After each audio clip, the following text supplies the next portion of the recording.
as I was kind of thinking through what DNA should be this week and what I could bring for our campus, I couldn't help but shake the prompting of rest and margin. I do think that, it has been it's been a big season. We are still not through this pandemic, and then in the middle of that, you've got the economic kind of unsettled that is happening still, and the death and the aftermath of George Floyd. And as we continue to have these incredible conversations, and not just conversations, but as we continue to bring change into the right areas, and it does feel like a huge weight on our shoulders. And I don't know if anyone else has felt like that, or if it's just been me, that it's kind of everywhere that you go, you kind of do feel a sense of, just a heaviness about everything. Conversations feel heavy, your days feel heavy, and I know I've found myself at the end of the day, Courtney and I are going through the Marvel movies, because it's like the only, it's just something light that we can watch that is just, because the days feel so heavy. And one of the things that for me, you guys have heard in our campus, have heard me talk about so much, has been rest. We've talked about rest quite a bit. It's something that's so important to me, for us to understand what it is to rest, what it is to find our refuge in God, what it is to I guess, just to come in and lean in. And was one of the things. It's funny that at the beginning of this year and even last year, but I remember feeling we needed to start this year out with that idea of resting. As I actually remember telling Courtney at the end of last year and the beginning of this year, feeling like we've got to really talk about rest. And if you remember, we looked at Genesis and how the people of God, we looked at the chiasm of the creation story. I don't know if anyone remembers that. We had the blackboard out back when we had the blackboard, and we kind of broke it all down, and how in the middle of the chiasm of creation was that God rested. And why that was important was because this would have been the first story that the people of God would have heard when they were in the mountain on Mount Sinai, right outside after being liberated as slaves. And for 400 years, they would have been told that their worth was in their work.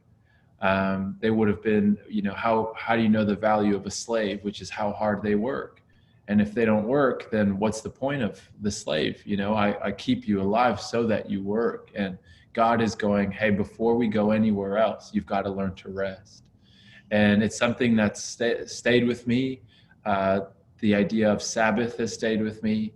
And the reason I want to bring it up again is because I feel like maybe across the board, we all need a refresher, whether right now you're struggling in the concepts of just figuring out what's next in the pandemic season, whether you are African-American or just Black, and you're figuring out how you feel about everything that's going on, and you're frustrated and you feel overwhelmed right now, and you're grieving, or whether you're someone here, then you're struggling financially at the moment because of COVID and because of the fallout that's happened from there, whether just things haven't planned out and you're fine, but you had big plans and they just haven't happened. And I think this is all real, or whether you're just sick of being at home and you just want normal life to kind of come back.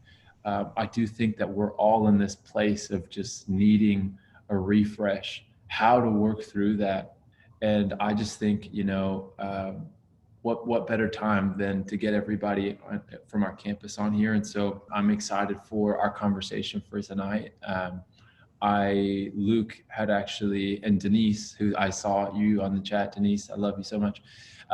They had been speaking to me about a particular individual, and who yesterday I was very privileged and honored to meet.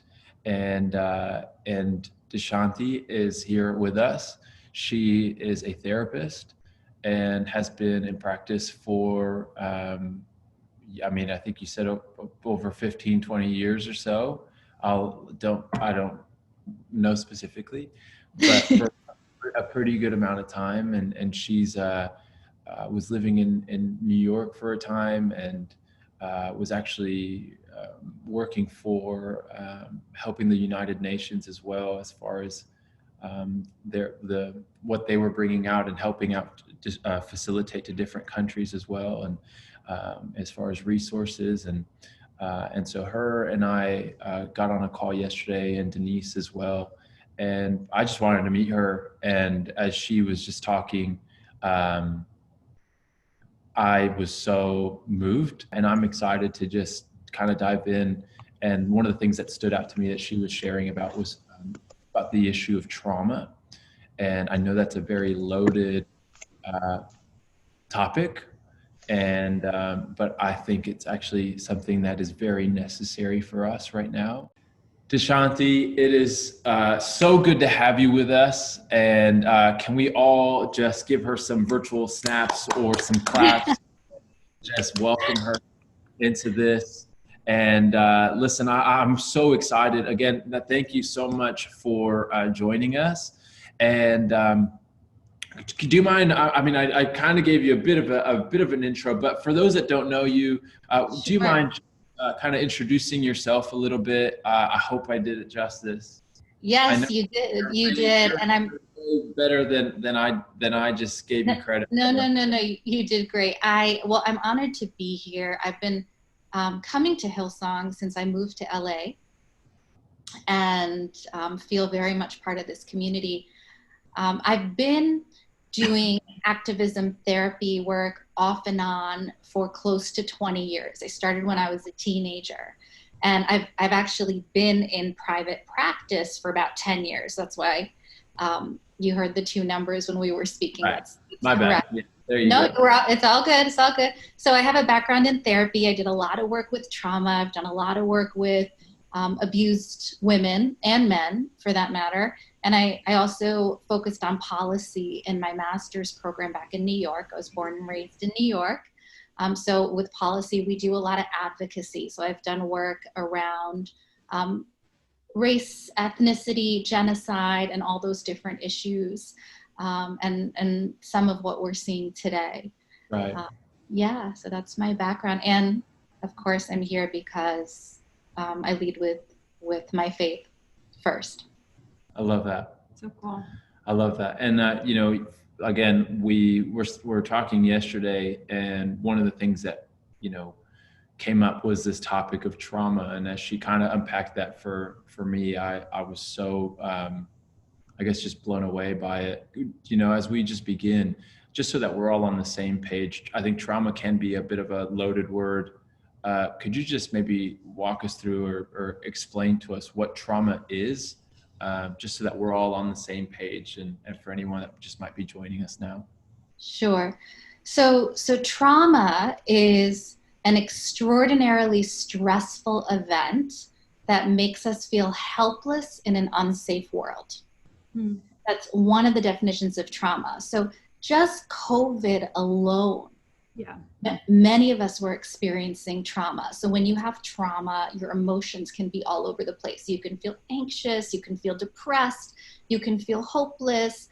There's a lot of grief that comes with trauma. So we know people were grieving during COVID because, a lot of us in LA are away from our families, or people couldn't celebrate their graduations. And there's a grief of a loss of lives around the world. So I was seeing that within my practice with my patients just from COVID. And then we had what happened with George Floyd happen on top of it. So what we're experiencing in the world, and it's not just George Floyd, we're now flooded with all these videos and stories, and our eyes are being opened to so much that's happening in the world. What we're experiencing right now is a double trauma. Wow. And, we haven't seen anything quite like this in our lifetimes. Where you're dealing with this huge health crisis as well as all of these racial tensions at the same time. So with trauma, I think what you find with people, it's important to understand the science of trauma to really understand why we react the way that we do. So most of us have heard of fight or flight, right? So when it comes from evolutionary theory, a long time ago, when people confronted the animals, they either fought the animals or they ran away. So what happens when we go into a trauma state is that our adrenaline is pumping, and we have all these stress chemicals that are flooding the brain, and they impact the part of the brain that allows us to think rationally. It's called the prefrontal cortex for anyone who cares about the science. But that part kind of freezes. So we also know it's not just fight or flight anymore. Sometimes it's freeze. And that's why we're finding people say, I don't feel like getting up in the morning. I don't feel so motivated. I'm not thinking so clearly. I'm feeling a little bit foggy right now. So the science is very important. So we have that reasoning part of the brain that gets stuck, as well as the memory of trauma that is imprinted in a different part of the brain. Right. So what I was talking to Pastor Sam about yesterday is our brain doesn't differentiate and say, this is COVID trauma and this is the race wish. It all goes to the same place and it builds on each other. And that's why you're seeing so much anxiety and depression right now throughout society. Yeah. And so obviously, and another thing that could happen is that it can trigger old traumas as well, right? Yes. So because like what we were talking about with the where the brain stores the trauma, it gets imprinted in the brain in a certain place. So people can have a trauma happen in front of you, and that same area that stored a childhood trauma can pop up. So we had the protests and the riots here in LA. So we're already coming from a traumatized state. So we have COVID, we have watching the George Floyd video, and many of us watched that video repeatedly, right? Not just one time. And while there were a lot of benefits from us watching it, there's been this amazing activism and awakening. In psychology, we know you can also have something called vicarious traumatization, where you get traumatized just from watching this video. And there's been a lot of studies about that post 9/11, that when you repeatedly watch violent videos, you start feeling anxious and depressed. Your heart starts racing. There's physical symptoms of trauma where your heart can race. You can get sweaty. Your immune system gets hit. You feel tired. So we have that happening. And then we had the protests and the riots in LA. And I'll share with you a personal story. I was headed towards the peaceful part of the protests. I live in Santa Monica, and I ended up getting caught in the riots because my whole neighborhood got rioted and looted, including the building that I live. The entire first floor, all the stores were broken into. And so there was a lot of fires. We all saw the National Guard here. So we saw these machine guns. And I did what you're not supposed to do, which is I froze and I kind of got stunned, and I just started staring at all this violence that was happening. And, I just want to emphasize, and we who live in LA know this, the majority of the protests were peaceful and amazing. But there was a small part that was happening. And before we say, okay, these looters were bad people, I just want to remind everyone to remember what happens with trauma, right? Where rational reasoning can stop working, where we can go into a fight mode.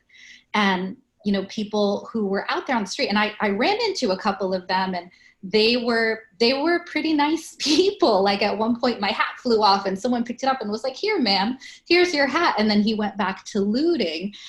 So he wasn't so much putting anger at me, but more at the situation.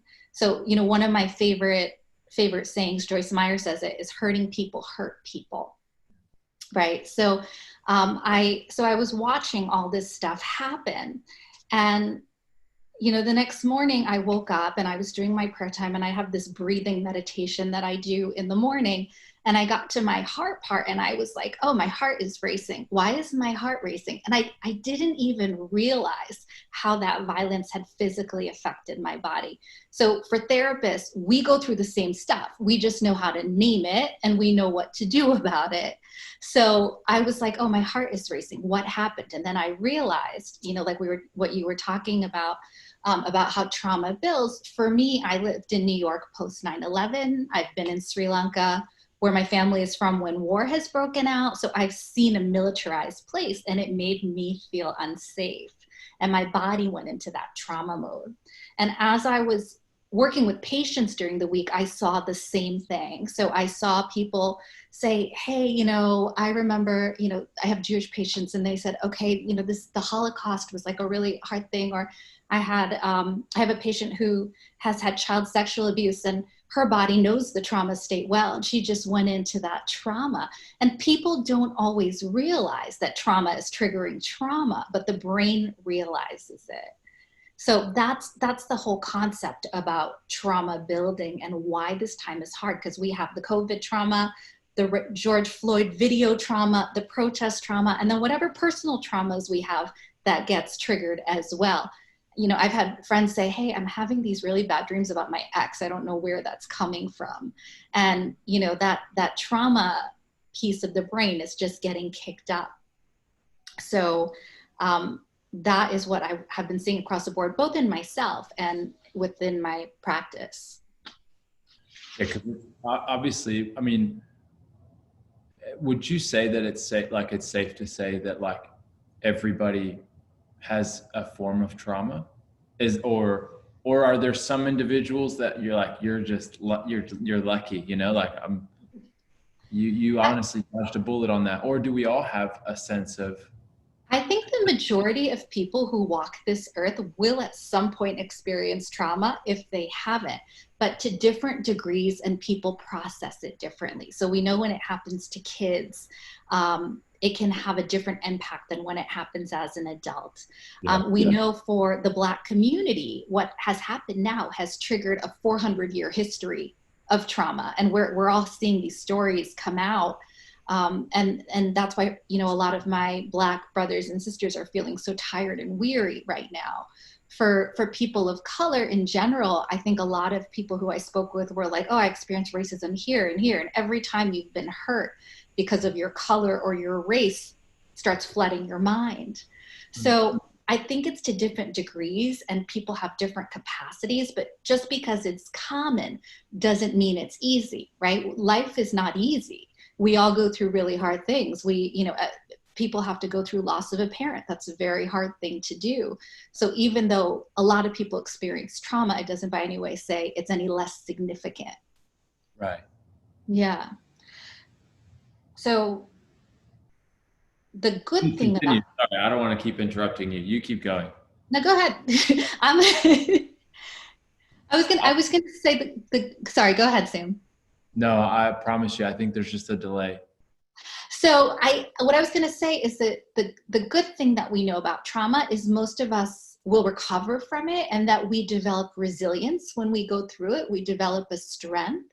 So what we can do about it, first of all, is recognize if you have these symptoms. Notice if you're feeling foggy. Are you feeling irritable? Are you feeling tired? Is your heart racing?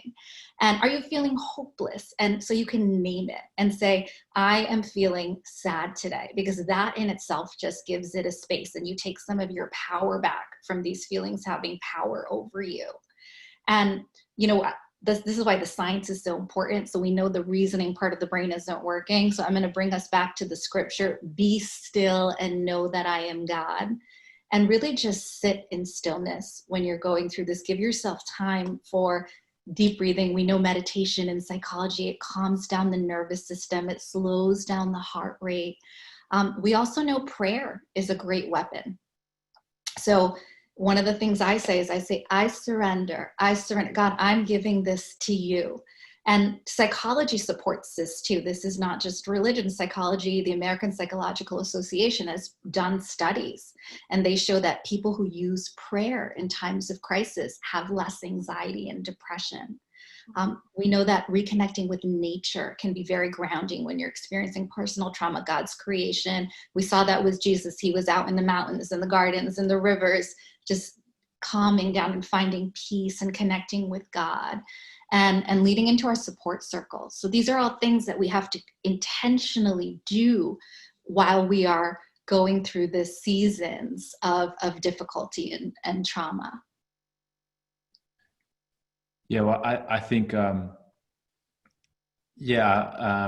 think like one of the things that's so, like, I think eye-opening about all this is the reason why I was it stood out to me when we were talking about this was, I mentioned earlier about how, we have been talking about rest for so long and wanting to kind of remind us of that. But, the reason why we talk about it so often, and if I could be really, I guess, really honest with all of you, the reason why I talk about it so much is because I struggle with it so much. I actually have a really hard time shutting off or finding a place of rest. And I mean, Courtney knows that there'll be nights where I can't for the life of me shut off. I feel like I'm problem solving nonstop, or I feel that my heart racing, kind of what she was talking about, or I have a hard time sleeping, and it's not even a overly like an overwhelming sense of anxiety, but it is this like, I can't, it'd be close to 11 and I go, why do I feel like it's 3 p.m., and I'm going, did I drink too much coffee today? And I go, I had a coffee at 7:30 in the morning. Like, I think I'm okay, but for some reason, everything is so, I think just like there's like an atmosphere of just being overly stimulated, of being kind of overly maxed out. And it's so important, I think, for us to kind of remember once again the importance of all this. And we were talking yesterday, and you mentioned the fact that sometimes we can approach people through a trauma lens, right? That Yes. even when we go through what we're going through, someone on here might acknowledge, okay, that might be me. I definitely have felt that kind of way. I know someone wrote in the chat, they go, how do I deal with insomnia? Yeah. And that was one of the things that we talked about, people having a hard time sleeping right now, a hard time resting. Someone might go, hey, I actually, when I think about it, my heart has been racing and I have felt a bit more unsettled than usual. And I've been trying to pray and I've been trying to figure this out. And when I think about it, it does, I do relive certain things, but then you're also saying that we could also engage with people through that trauma lens, right? Yeah. So first of all, I think it's great for you to share that this is a struggle for you too, because so many of us struggle with this. And now leaning on that scientific definition, we know it's because your adrenaline is racing, your stress hormones are racing. So one of the things I do for a racing heart is I put both hands on my heart and I intentionally take deep breaths in. So there's going into full-on meditation, and there's just deep breathing. So can everyone do that? Can you put both hands on your heart and just take a deep breath in and a deep breath out? And on the deep breath in, I want you to say, I. And on the deep breath out, you say, surrender. We're going to do it one more time. I surrender. So there is that kind of prayer where we are actively crying out to God and seeking God and mentally working. And there is the kind of prayer that's more of a rest. And if you look at early Christianity did that a lot more than we do right now. It was called Christian contemplation. And bringing some of those practices in can help calm us down through breath and through prayer. Wow. Did you have? I am wowing in amazement. So, and sleep, sleep was something that so many people are talking about. So I'm going to give you a couple quick, I saw it pop up in the chat as well. So it's very difficult when we're viewing all these disturbing stories on our phone right before we go to sleep to just put the phone down and expect to fall asleep, because our mind is racing. So we know just the blue light from the phone keeps us awake because it tricks the brain into thinking that it's daytime. So the brain won't produce melatonin, which is what we need to sleep. It's all very scientific. So making sure that you're not touching your digital devices, at least an hour before you go to bed, that your bedroom is really a place where it's mainly used for sleep. You're not bringing work into the bedroom. You're not doing your work emails from your bed in the morning, where you have a nighttime routine that winds you. We've all done it at some point. And to do this.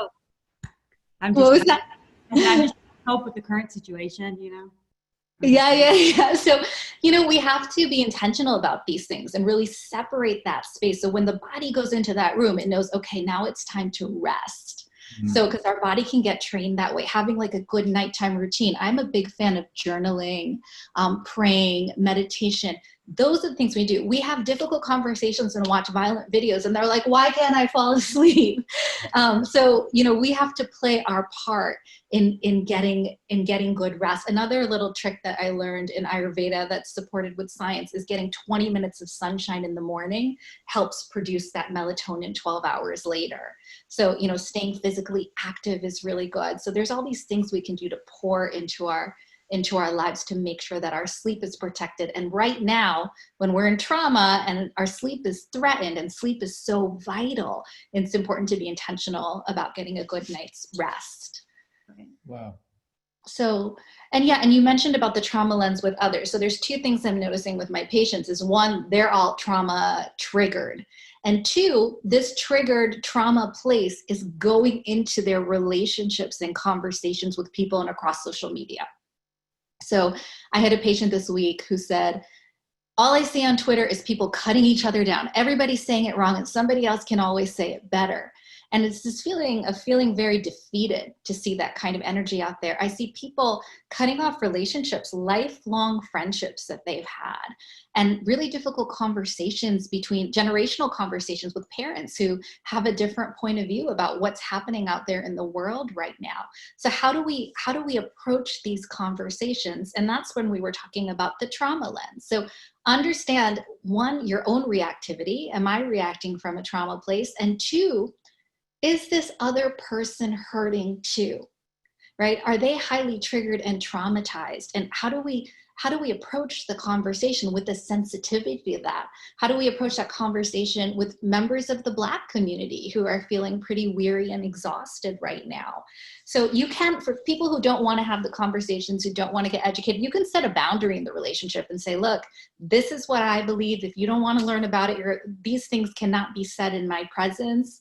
And you can set some strong boundaries. But just being mindful in those conversations and, educating people, it's good that we're on fire and we want to do so much, but we don't want to have these conversations to a place that we're tired and we're burnt out. So we have to understand that all of us are going to say something wrong. I have said things that were wrong during this season and, had to step back and think about it, and having that grace with other people that they might misspeak, that they might say something that they don't always mean. And, when you think about it, it's like, why, sometimes people are like, why do I even bother to have the conversation?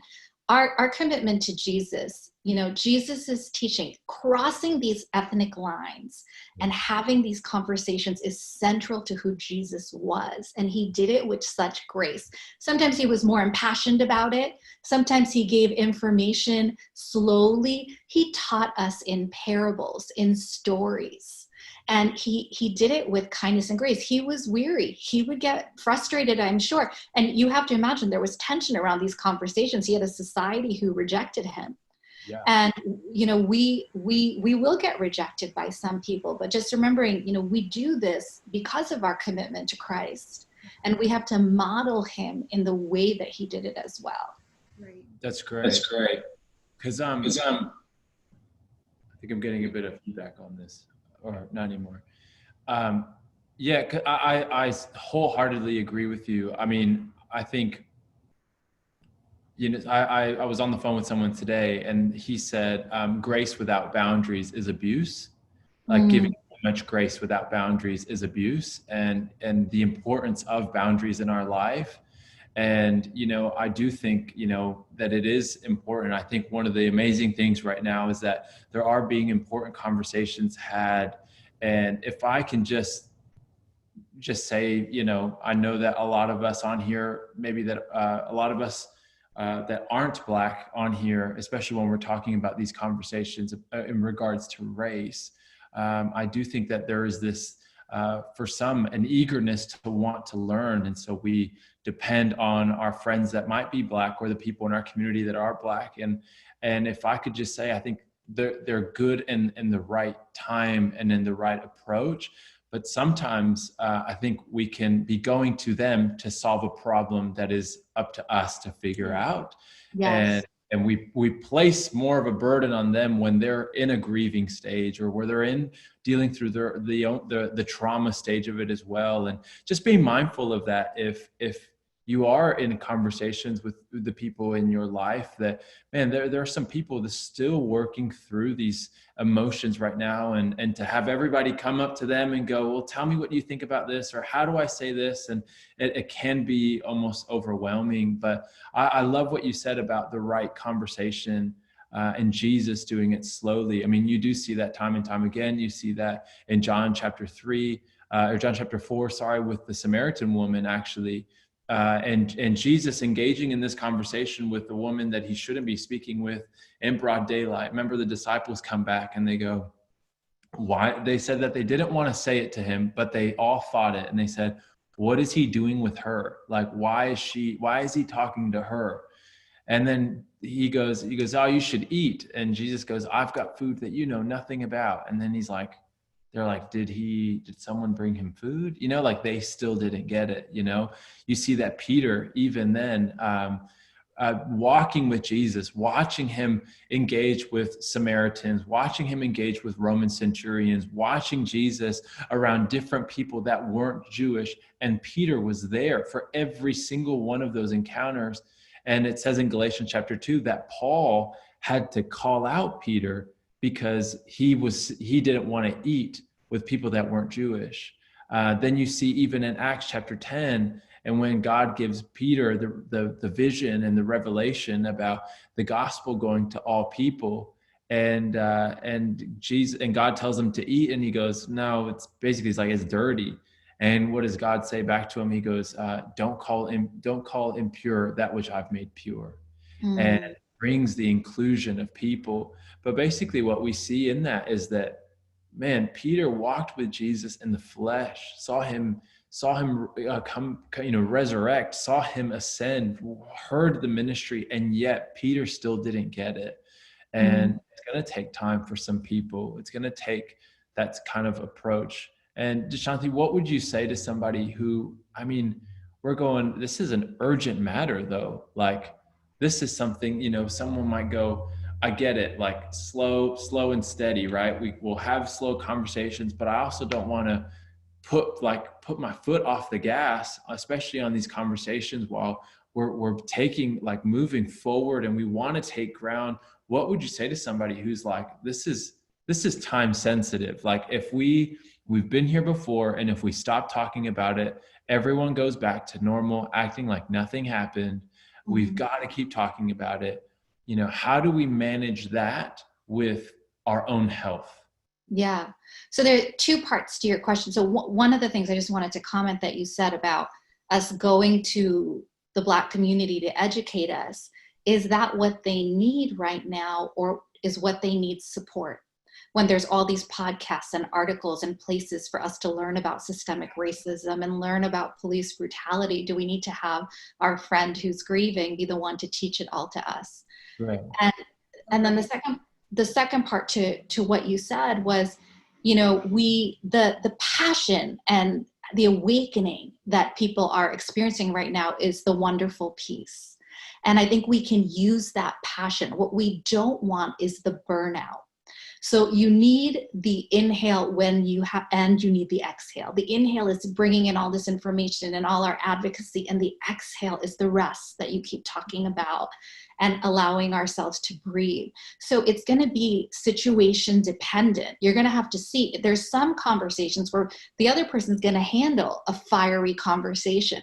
There's other people where you're going to have to use your sensitivity and judgment. They can't handle that right now. They're in a different wounded place, and really leaning into God for counsel and wisdom in how we move right now is key. And leaning into God and saying, where do you want me to move? I mean, there's so much call to action right now. Do this policy, do this, do that. I have a background in policy. I have a master's in policy. That's not in this particular moment where I feel God is calling me to to be. I feel like he's calling me to help with healing with my patients and with people around me. So really asking God, where do you want me? What do you want me to do with this fire that I have within me? But not using it to yell at people and, hurt people and damage relationships. Wow. So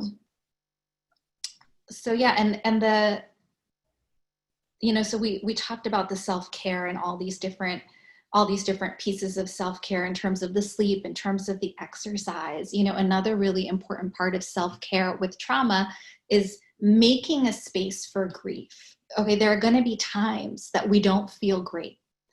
And we know in our Bible, that is okay. We have the whole book of Lamentations, which is all about lamenting. It's very sad for us to see over and over again these stories of what's happening to the Black community and what's been happening. So allowing ourselves that time to be sad is an important part of this. And, we know that Jesus wept. We know that he knew the outcome. We knew he knew he was going to raise Lazarus from the dead, but he still took the time to cry. So I think it's okay if you have those moments where you do feel like, I just need some time to be sad. That is also a part of your self-care. That one of the scriptures that came up is, now is your time of grief, but I will see you again and you will rejoice and no one will take away your joy. That is our promise. So we can have the grief and know that the joy will come. That's awesome.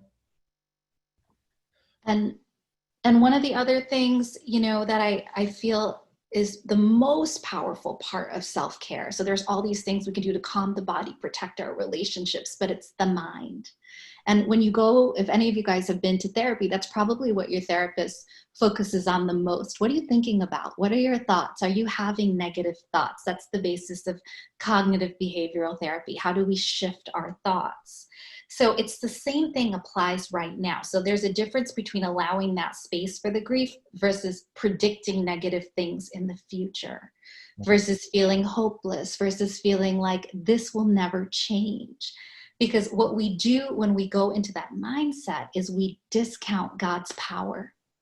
We discount that we have a God that is bigger than our biggest problem, even in the face of a double trauma. We have a God that is bigger than all of these things. And as Christians, we know this, but we forget it when we're feeling hopeless. And it's really about just constantly going back to the mind and reminding yourself, that we have a God that's bigger than this. And, the Bible says the same thing. It says, do not be conformed to this world. So don't worry about what's happening in the world. Be transformed by the renewing of your mind so you may be able to determine what God's will is. Right? So more than ever during these times, that doesn't just apply to every day, that applies to now. We need that more than ever. So leaning into God to respond to how you respond, how you take care of yourself, when to rest, leading with that first is so important in how we self-care right now. I love that. There's a passage, obviously, where Jesus, it says that Jesus was exhausted, right? And then he had compassion over them. So he kept ministering to people, but then it says that he would often get away and to pray in isolated places. And, it's always stayed with me. And you guys have, I feel like everything I share is a regurgitation of what you've already heard shared. But I guess tonight is more the reminder, right? Remember we talked I think it would have been a few years ago now, about the eremos, the solitude place. That there's the difference between solitude and isolation with God. Isolating ourselves is to cut ourselves off. That one is to escape and one is to withdraw. And when you escape, you'll find anything to cope with. You'll find anything to get through, whether that's, toxic people, whether that's just bad thinking, whether it might be more severe things, where alcohol helps you cope, or pornography helps you cope, or whatever it might be, these things that you invest everything into, and it's in a form of escaping, when God has actually called us to withdraw with him. And what I love about what you're sharing is you shared, we inhale and we exhale out of it. And I remember having that thought of, it's the place where you can breathe, that God, you withdraw with God so that he places you back in. You inhale the goodness of God when you withdraw, and you exhale it out into the world that you live in. You inhale the faithfulness of God and you exhale it to the people around you. Yes. And that alcohol and that pornography, that's a numbing of pain. I have so much pain. I don't know what to do with it. Let me do whatever I can to not feel it. But we know with grief, the only way to get over it is to go through it. Mm-hmm. So we have to walk through the fire, right? God promises us he'll be with us in the fire, but avoiding it does not get us anywhere. And we know as Christians, we were never promised an easy life. Right? The Bible tells us to be ready for battle. It doesn't just say, it's not all just about peace. It says, be ready for war. And to me, when I look around at the world, I think we're here in the battle. I think we've arrived. And something that my sister Denise, who's on the call, said to me is, the devil loves division. And with COVID, and this was revealed to her, we were starting to unify a little bit because we had a common monster with COVID. And the devil hates that. And it's not that these race issues haven't been happening, but the reactions to them have caused a lot of division right now. So for us to know who our enemy is, it is not the person in front of us. There is an enemy, and really calling on God. The verse I got was, be strong and courageous. Do not be afraid and discouraged because of the vast army, for there is a greater power with us than with him. And so we've been told to call out to God. Let this be a prayer revival where we say, God, we need your supernatural power. We need your strength to move through these Goliaths that are happening in the world right now, not just in our lives, but in the world. And the last verse that God gave me for tonight was, and when they cried out to you again, you heard them from heaven, and in your compassion, you delivered them time after time. And that is our promise, is that we have deliverance. God has compassion, despite everything that we're seeing and everything that we're feeling. Love that. Can you, just to wrap up for tonight, can we just, for those that, because there's a lot that was said tonight, could you just walk us through again maybe the practicals of it? Okay, so just a bit of a recap of, all right, for those of us that we've identified, yes, this is me. Yes, I'm in grief. Yes, I am feeling it. Yes, I hate life right now. I trust God to just hate life right now, or I hate the season of life right now, which is a very real thing. Now, what would be, again, just those tips to self-care, just for anybody who might have just gone to grab a notebook, or whatever it would be, and if someone wants to be a trooper and write them out in the chat for us so that everyone can see, whoever that is, just so that she could say them and someone writes them down. But sure. So there's the trauma for yourself, and then there's the trauma, caring for the trauma in your relationships. So the first part of the trauma for yourself is just check in and say, am I having any physical symptoms? Do I have more body pain than normal? Is my heart racing? Check in on your emotional state. Am I feeling tired, hopeless? And keep in mind that this may fluctuate from day to day. So you're gonna have to check in on this daily and really name it and say, I am feeling this today, right? And then we're gonna give that to God. We're going to give that to God, and we got to work on calming the nervous system, right? So remember, we did that exercise with the deep breath in. How long did that take us? And how powerful is it to breathe in, I, and exhale, surrender? People who want to really get into a meditation practice, which I recommend to everybody, there's tons of apps. They recommend 8 minutes of meditation a day, leaning into your prayer life, connecting with nature. Nature's what we live in, beautiful Southern California. Go out there, be with nature, just the way that Jesus did. Be in this beautiful world that God created. And physical activity is really good. 5 times a week, 30 minutes a day. That's what's really recommended. Limit alcohol consumption, because alcohol is one of those things that can numb. It feels good, but too much of it can actually, there's a whole scientific process about why it's not healthy.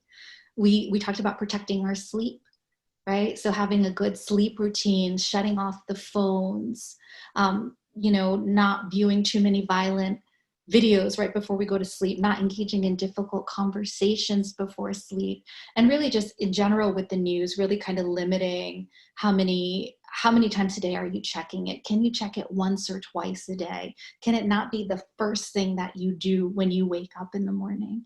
So those are all good general personal self-care.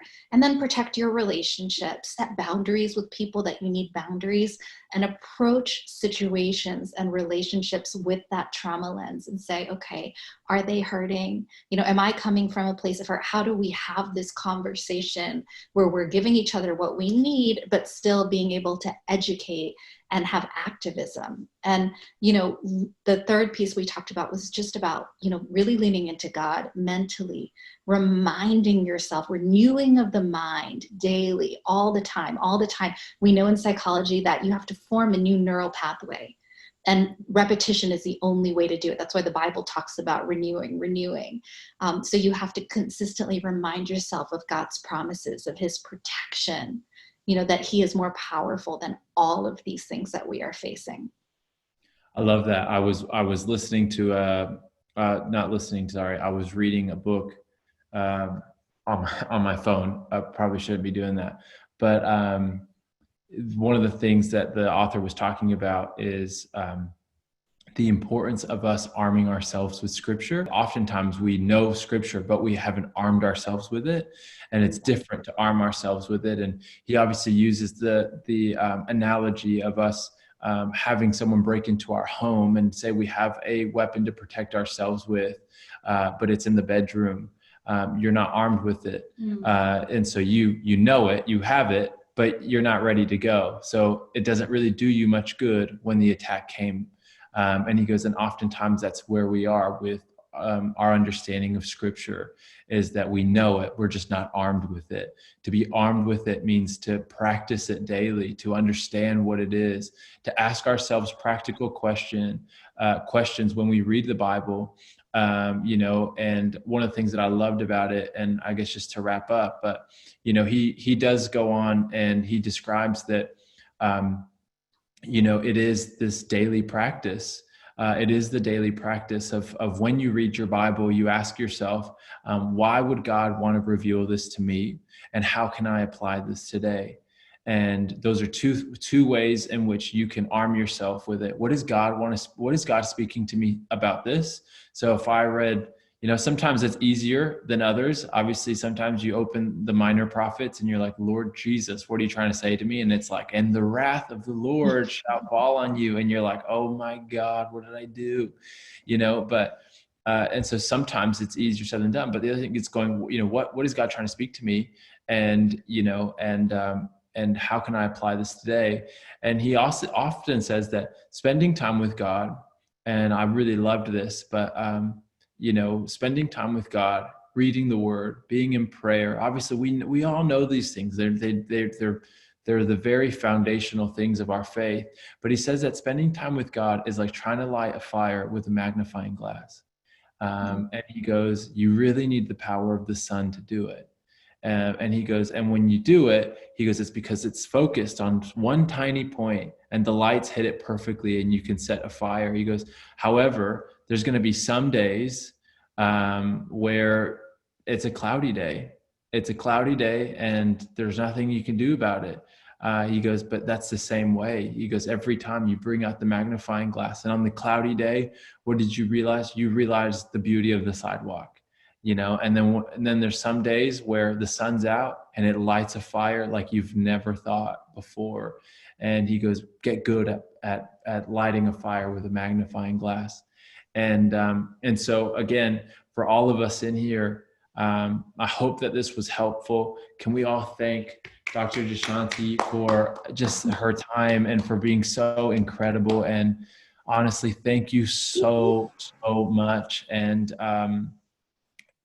for those that are just part of this, and just honestly, I'm so speechless. But I just want to say thank you so much. Thank you for your time. Thank you for just being part of our church and being such a blessing to us already. And Taylor, I love your dog already. I have just been looking at your dog the entire time, and that is a cute dog. And Courtney and I aren't even we're not big pet people, but that's a cute dog. But Thank you for having me. And you guys, I just want to shout out the people in the chat. You guys have been so encouraging through the whole talk. And, I'm glad that this has resonated, that, God really, Sam and I spoke about, the message that God wanted tonight as we were figuring out what to say. And I just want to encourage exactly what Sam said. There is such power in using scripture. If you, whether you're saying it internally or you're saying it out loud, there's power when you say it out loud. That is our weapon. And we know Jesus did it. He said, Satan, get thee behind me. Why did he feel the need to speak it out loud? He was Jesus. There's power in those words. So just encourage you through this war that we're going through to use that power that's been given to us. Right. Thank you so much. And to our Black community on here, I just want to say I love you so much. And Denise and Dushyanthi and I were talking about hopefully soon doing something specifically for everybody. And I'm actually really excited about that, and just for us to kind of find the right space. All right. I love you guys. Have an amazing week. See you guys at church on Sunday. Can we thank Dushyanthi one more time just for her time and everything? We love you guys. Have a great week. We'll see you at church on Sunday.